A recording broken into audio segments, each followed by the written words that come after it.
सोमवार को पहले पीएम मोदी ने कैबिनेट की बड़ी बैठक की और फिर सर्वदलीय बैठक में हालात की जानकारी सभी दलों को दी गई। संसद में विदेश मंत्री ने बताया कि बांग्लादेश में जनवरी में हुए चुनाव के बाद से ही आक्रोश था, जो 2 महीने पहले आरक्षण के विरोध में जून से बढ़ना शुरू हुआ। जुलाई में सुप्रीम कोर्ट के फैसले के बाद सत्ता पलट के एजेंडे पर प्रदर्शन हुए, जिसमें निशाने पर पुलिस और सत्ताधारी दल के अलावा अल्पसंख्यक प्रतिष्ठान और मंदिर थे। There are an estimated 19,000 Indian nationals there, of which about 9,000 are students. The bulk of the students, however, have already returned to India. What was particularly worrying was that minorities, their businesses and temples also came under attack at multiple locations. Our border guarding forces have also been instructed to be exceptionally alert in view of this complex situation.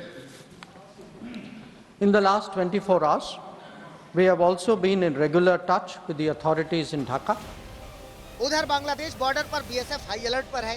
DG खुद मुआयना कर चुके हैं। 190 truck drivers जो फंसे थे उन्हें वापस लाया जा चुका है, लेकिन जो बांग्लादेशी भारत आ चुके थे उन्हें वापस लौटने में डर लग रहा है।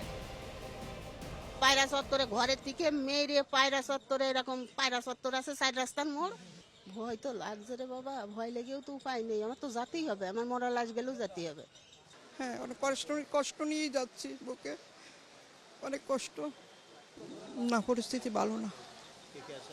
বাড়িতে আমার বেটার বউ আছে, বেটা আছে। ওরা বউদের বলছি দরজা লাগাই থাকো, বের হইও না।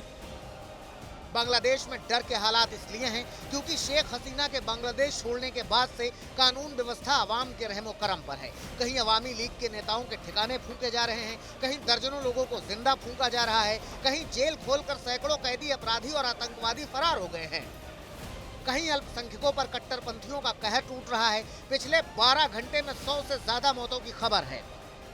ऐसे में भारत के लिए चिंता की बात सिर्फ जनादेश के अंदरूनी हालात नहीं, वहां बढ़ते कट्टरपंथ और आतंकवाद का खतरा भी है, क्योंकि बांग्लादेश की सत्ता से लेकर सेना तक में अब उसी जमाते इस्लामी के लोगों की तैनाती होने लगी है, जिनसे जुड़े संगठन कट्टरपंथ और आतंकवाद तक फैलाते दिखते हैं। ऐसे ही एक अब्दुल्लाहिल अमानल आजमी को बांग्लादेश की सेना में ब्रिगेडियर जनरल बनाया गया है, जिनके पिता जमात के बड़े नेता रहे हैं। वहीं जमाते इस्लामी, जिसकी छात्र इकाई इस्लामिक छात्र शिविर ने इस तख्ता पलट में अहम भूमिका निभाई है, और जिस जमाते इस्लामी के पाकिस्तानी खुफिया एजेंसी ISI से बहुत गहरे ताल्लुक है।